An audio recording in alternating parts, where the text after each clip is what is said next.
Welcome to Trauma Trove, where we deep dive into all things animated and give these characters the therapy they so clearly need.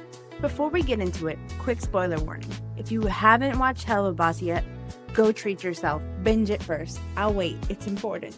The pain hits so much better when you earn it. So, pull up a blanket, babe. We're talking about why this animated demon bird has abandonment issues. Okay, let's talk about where this all actually started. Because Stolas didn't just wake up one day and say, let me develop a traumatic coping style real quick. No, this man grew up in the emotional equivalent of a marble statue museum. Everything was beautiful, everything was cold, everything was rigid as hell. Paimon gave him status, structure, expectations, but emotional warmth, affection, attunement, support? No. Hell, the man didn't even remember which child Stolas was on his literal birthday. There is my little, which son is this one? There's so fucking many. Stolas, Your Highness. Stolas! Yes! right. That's the one. The owl boy. Do you know how insane it is to forget your kid's existence while they're actively trying to get your approval? That's emotional neglect on speedrun mode. And listen, emotional neglect hits differently. It's not loud, it's not dramatic. It's the silence that does it. The absence of connection. And notice something else. No toys, no games, no softness, no childhood warmth. Even Blitz, broke, chaotic, and raised in a literal circus Blitz, had toys. Sure, they were balloons tied to abandonment trauma, but still. Meanwhile, Stolas, books. Only books. Of course he loves reading. It's the only thing he had that could give him imagination, escape, feeling, a world outside his lonely little emotional terrarium. I've never had a friend to share my books with. The animators said emotional neglect without ever saying emotional neglect. So, now fast forward to adulthood, and what do we have? Stolas, emotionally starving, like famine level starving. When you've spent your entire life deprived of emotional nourishment, even the tiniest scrap of affection feels like a 5-course meal. That's not obsession. That's deprivation. Okay, before we break down Stolas and Blitz's dynamic, let's do attachment theory in 30 seconds. Trauma Trove style, not Psych 101 style. So, we've got secure attachment. Love feels safe, you won't leave, and I won't implode. Then we've got avoidant attachment. I don't need anybody. Feelings are optional. Go away. But also don't. Fearful avoidant attachment. I crave closeness, but if you actually get close, I panic and combust. And then anxious attachment. Love is exciting, but also terrifying. Please don't leave, like, ever. That last one, hello, Stolas.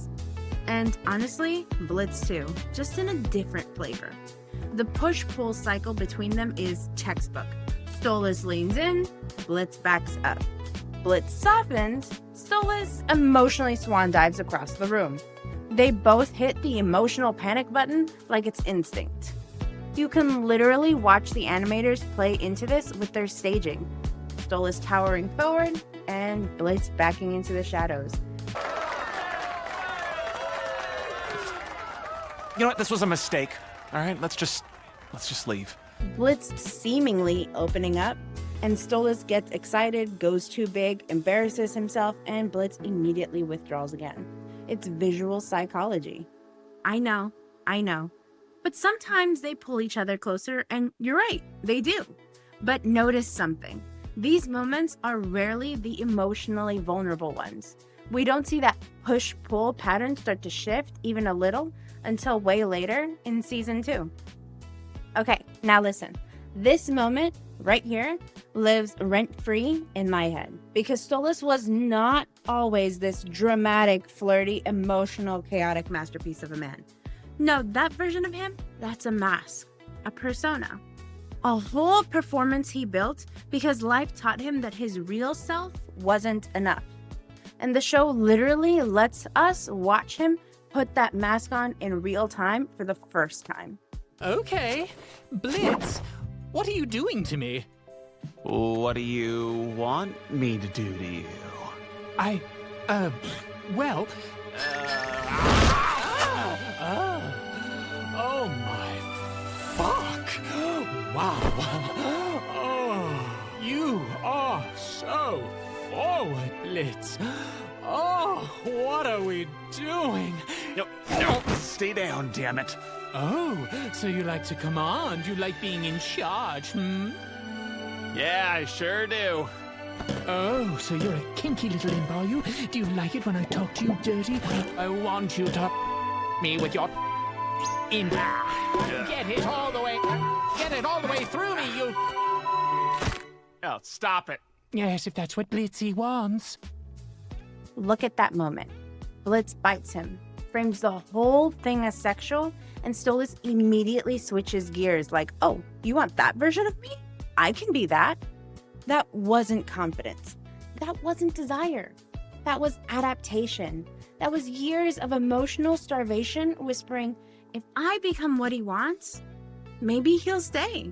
And here's the thing. When you grow up never being loved for who you are, you learn to perform. You learn to shapeshift. You learn to be whatever gets someone, anyone, to look at you like you matter. So no, he's not horny. Okay, maybe a little.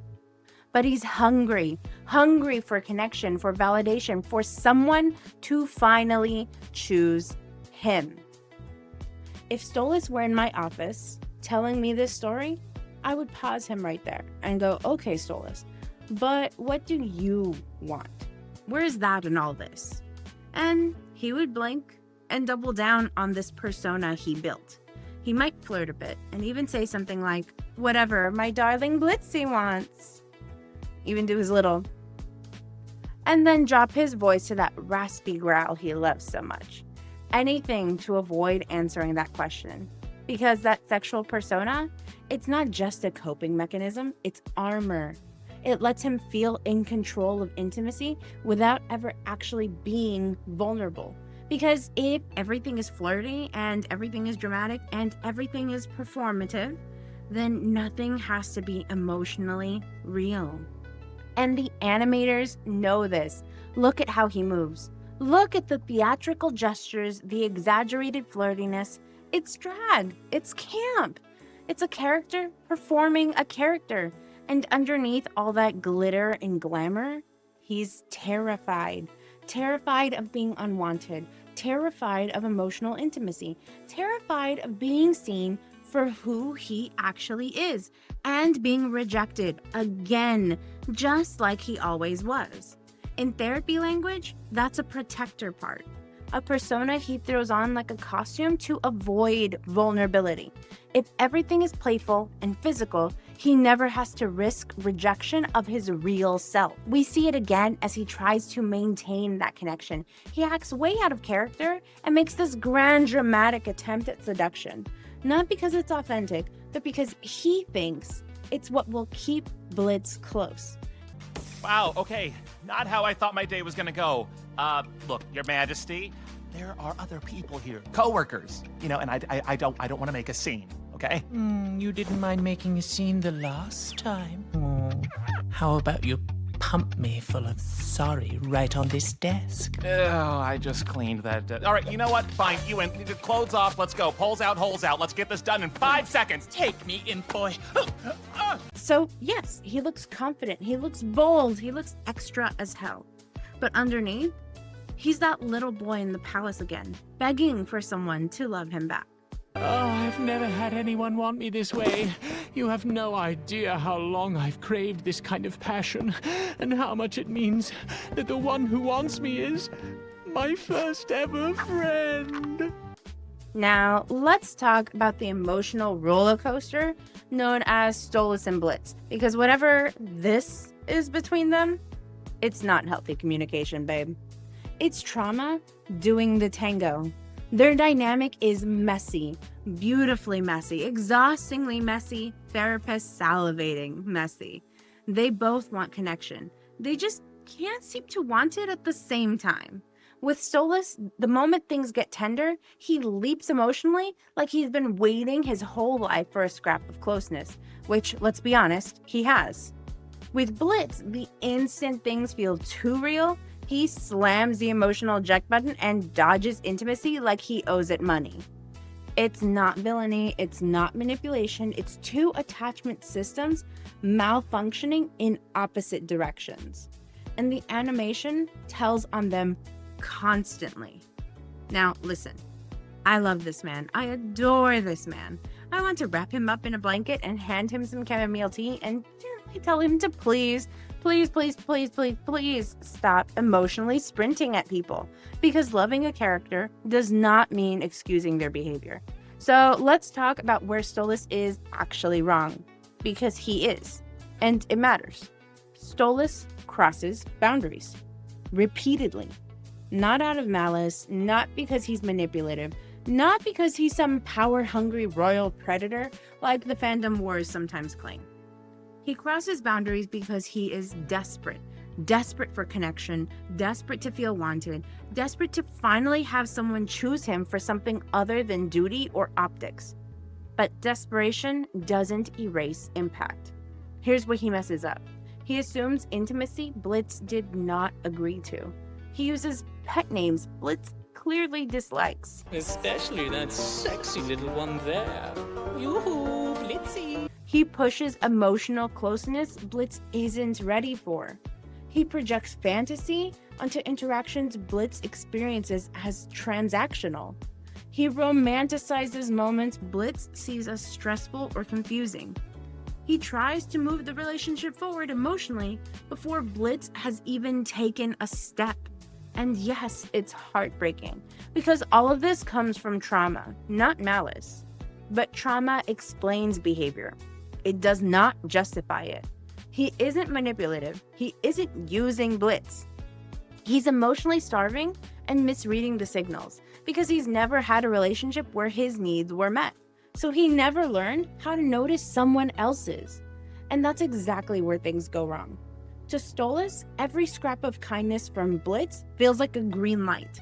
To Blitz, every emotional leap from Stolas feels like a trap. They're living in two different realities in the same conversation. The tragedy is, neither of them is trying to hurt the other. They're just hurting from different directions. And Stolas, despite his charm, his longing, and his big sparkly eyes, does, at times, fail to respect Blitz's pace and emotional boundaries. Not because he's a bad person, but because he's an unhealed one. We see all this crash together in When I See Him. I love this song so much. Yes, because Brandon and Bryce absolutely devoured vocally, but also because this song is the clearest example of Stolas only focusing on his side of the street. We'll change no need to change things. I'll just bring the rope and spice. Oh, God. We've got a nice arrangement, and it's working out just fine. We'll keep it light. I'll fucking die alone if this goes bad when I see him tonight. Am I doing something I can't take back? Relax. Would he want me if he was free? We're fine. And if he's only here as a prisoner, what kind of monster does that make me?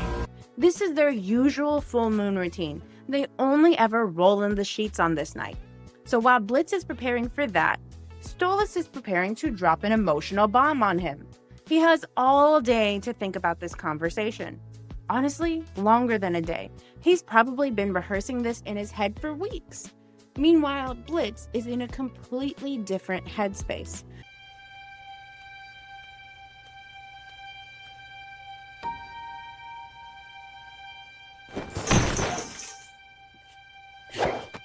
Heidi-ha-hoo-ha, Stolas. Guess what I got for us? I got lots of fun shit for us to play with tonight. Like this extra large candle that smells like horny. Stolas didn't give him time to prepare, time to imagine this conversation, time to get emotionally regulated, time to even know a talk was coming. Not a heads up, not a warning, nothing. And yes, I know, Blitz was also only focusing on his own needs in that moment. He will absolutely get his own episode, I promise. But Blitz had zero reason to believe this full moon was any different from any of the others. If anything, he was even more in his own head because of the warnings Luna gave him. So Stolas, with no warning, no pacing, drops this emotional grenade on him and expects Blitz to immediately understand, process, and respond in a matter of seconds. I want you to stay here with me because you want to. Only if you want to. Okay, all right, you're fucking with me. This is an interesting role play. Never done this one, but I can get into it. Of course Blitz spirals, of course he panics, of course he shuts down. This wasn't mutual emotional timing. This was a collision of two people on completely separate emotional timelines. I love you so much. Thank you, Blitz, for awakening me, for making me so happy, even if only for a little while. I wish you the best with your business. Wait, what? You were serious? Oh, hold on now, Stolas. What the fuck? I have my answer, Blitz.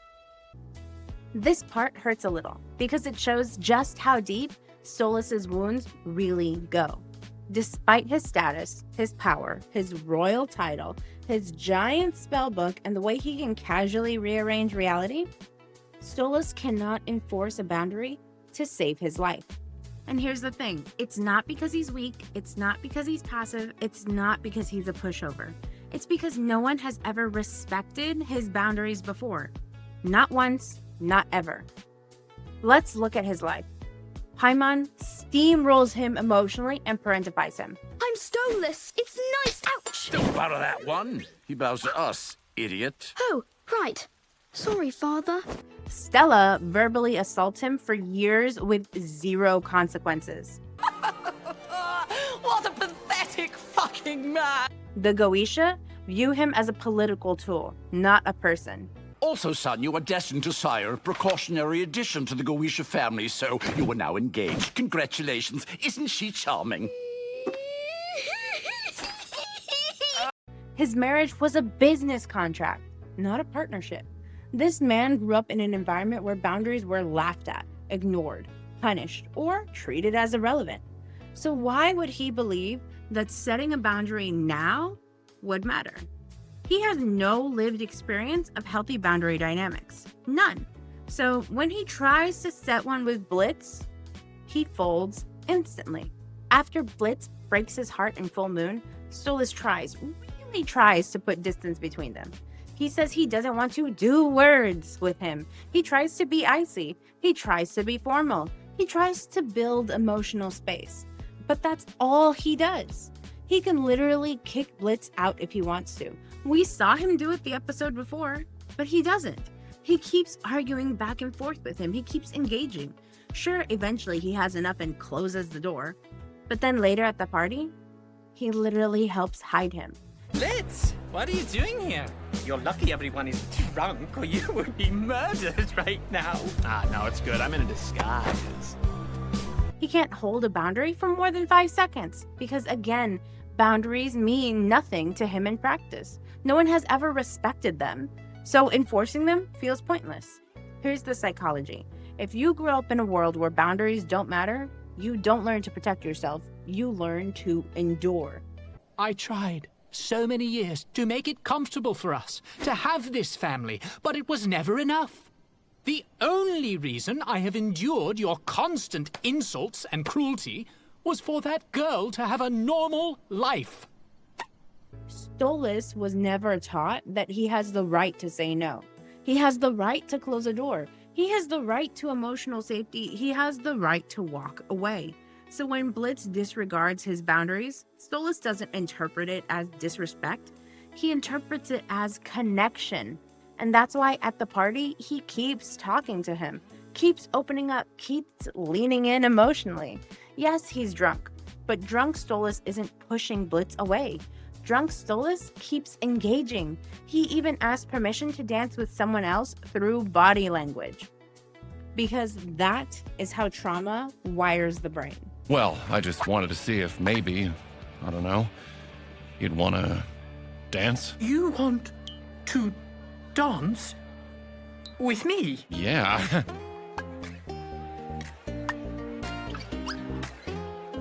Okay. And here's something so important. When you grow up around dysfunction, dysfunction feels normal. Stolas has only ever known whole parents, a loveless marriage, performing roles to survive, relationships with zero emotional reciprocity. So when he meets Blitz, who also comes with chaos, trauma, and red flags, Stolas doesn't see the danger. He sees familiarity. He sees comfort. He sees a dynamic he already knows how to navigate. He doesn't realize that familiar and healthy are not the same things. To him, Blitz feels like home. Not because Blitz is safe, but because Blitz is familiar. And that distinction is everything. And this is where the tragedy deepens. Stolas wants intimacy, but he doesn't know how to protect the parts of himself that intimacy requires. He wants love, but he doesn't know how to regulate or pace love. He wants emotional reciprocity, but he's never seen what it looks like. That's why when he tries to describe what he does want at the party, he references a rom-com, because fantasy is the only model of intimacy he's ever had. I want to be someone's someone. I want to feel wanted. But like, in a romantic way, like I'm standing out in the rain at a train station and someone is shouting, "Harriet, don't get on that train, it's going to London and I cannot be without you." Oh, Stolas, that's a rom-com. And because of that, he misreads Blitz's moments of approach as permission and Blitz's avoidance as punishment. He doesn't understand the rhythm. He doesn't understand the pacing. He doesn't understand the repair cycles needed after rupture. He is trying to heal an attachment injury with attachment behaviors he never learned. Now, I know Stolas has had some growth lately, emotionally, relationally, even in how he talks to Blitz. So if he were in my office now, not the Stolas from the early days, here's what it would look like. My first question would be, what do you want from this relationship? And listen, even current Stolas would struggle here. He wouldn't crumble away the way season 1 Stolas would. But he would pause. He would go quiet. You'd see that flicker of confusion in his face. The kind that says, I've been thinking about this, but I still don't really know. Because Stolas is great at telling me what Blitz means to him. He is terrible at articulating what he needs in a relationship beyond. I want him to want me. I want to feel chosen. I want connection. But that's not what I asked. When I pushed a little deeper, he would come up blank. Because even now, even after all his growth, Stolas has never actually explored what he wants past the fantasy of being loved the way he's seen in movies and in books. What a fucking idiot I am! This was so stupid, I cannot believe I could be this fucking stupid, I ruined everything! Move, you shitty desk! And I did it for what? These stupid, foolish fantasies! Naming your own needs is terrifying when no one has ever cared about them before. My next question would be, what are you afraid Blitz will do if you set a boundary? Because this is still the deepest wound. He's not afraid Blitz will get mad. He's afraid Blitz will leave. His beliefs, shaped by a lifetime of emotional neglect, still sound like, if I say no, I lose love. If I need something, I become a burden. If I don't give them what they want, they disappear. So of course he can't enforce boundaries. In his emotional blueprint, boundaries equal I get abandoned. Even now, even healed somewhat, this fear still lives under his ribs. And I'd walk him very gently into that realization. Next, where did you learn that love means performing? Because even now, even with growth, he still performs. He was trained to. Every relationship taught him love is duty. Love is being useful. It's meeting others' needs. It's ignoring your own. He is not performing because he's manipulative. We've gone over that. He performs because it is the only model of connection he's ever been shown. Blitz didn't teach him this. Blitz just activated it. And my last question, do you actually know what healthy love looks like? And even current Stolas would freeze, because his relationship templates are still romance novels, rom-com fantasies, dramatic ideals, the version of Blitz he imagines in his head, and the relationship he hopes to have. That's why he and Blitz get tangled. He's trying to build a relationship based on a fantasy framework. He's never had a real one to model. So, after asking all those questions, after helping him process and understand where he's at, these are some tools I would give him to help him along the way. First, I would help him try to understand how to slow his emotional pace. Present-day Stolas is better at this, but he still puts his whole soul in the microwave on high heat. He needs to learn how to pause instead of leaping. Reflective boundary work would also help very much with this. This looks like the difference between internal and external. Internal would look like, what am I feeling? Whereas external is focusing on outside sources, like, what do I need right now? This is still new territory for him, but it would get him to pause and think and reflect on himself and his own needs. Then, we would have to work on rewriting the one-way street belief. He's finally starting to understand reciprocity, but he needs help practicing it. Real love is shared, not performed. He needs to learn how to recognize that there is another side of the street, and this other side of the street is just as important as his. We would also have to work on his nervous system work. When Blitz softens, his whole attachment system goes DEFCON 1. Grounding, breathing, pacing. All essential tools that Stolas needs to start implementing in his day-to-day activities. And lastly, we need to work on understanding Blitz's pacing without personalizing it. Blitz's avoidance is his self-protection. It is not rejection of Stolas. And he needs to not internalize all of Blitz's actions as a problem that he caused.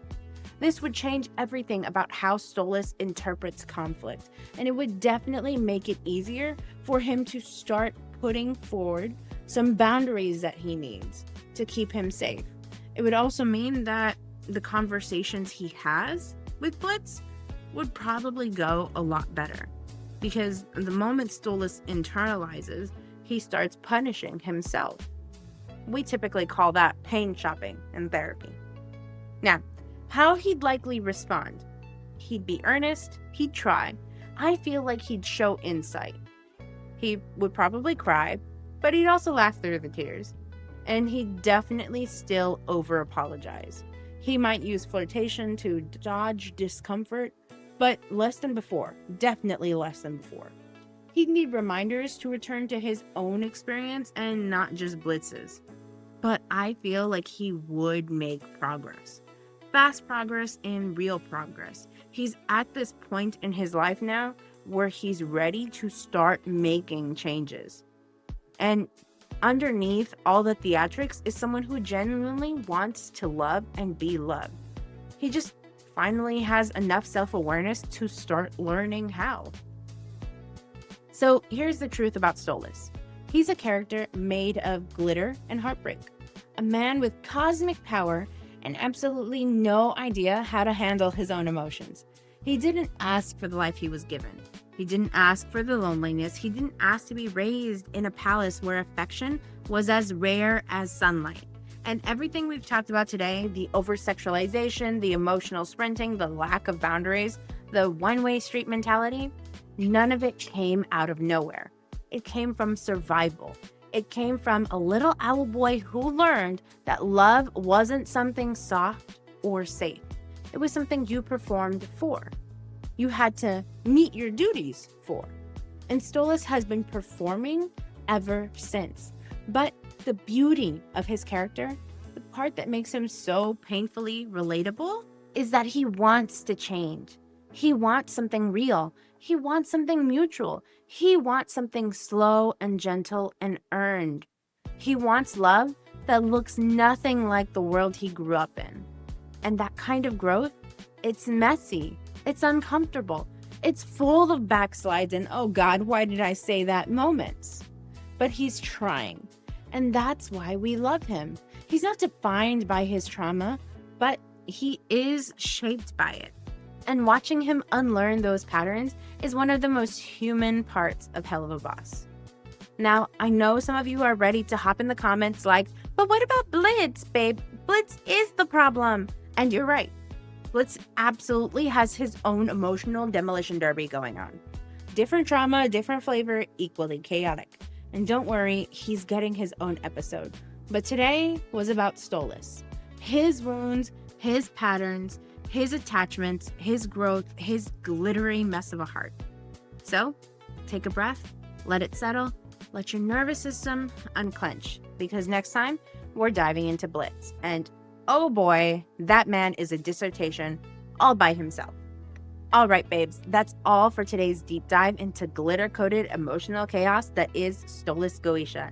If you made it this far, take a moment, drink some water, shake up your shoulders. You just survived a full therapy session for a fictional demon prince, and honestly, I'm proud of you. If you enjoyed this breakdown, if you screamed, nodded, cried, or whispered, oh God, that's me, go ahead and hit like and subscribe, because there is so much more coming. Let me know what character we should do next from Helluva, or if you want me to check out or do another show, let me know in the comments. This has been Trauma Trove, where we deep dive into all things animated and give these characters the therapy they so clearly need. Thanks for being here, take care of yourself, and I'll see you in the next one. Bye. Hey, before you go, just a quick reminder. If you're in Texas and looking for a therapist, you can book with me at embarkhealingtherapy.com. And just so we're clear, Trauma Trove is for reflection, animated chaos, and education, not therapy or personalized advice. If you're struggling or need support, please reach out to a licensed mental health professional or local emergency services.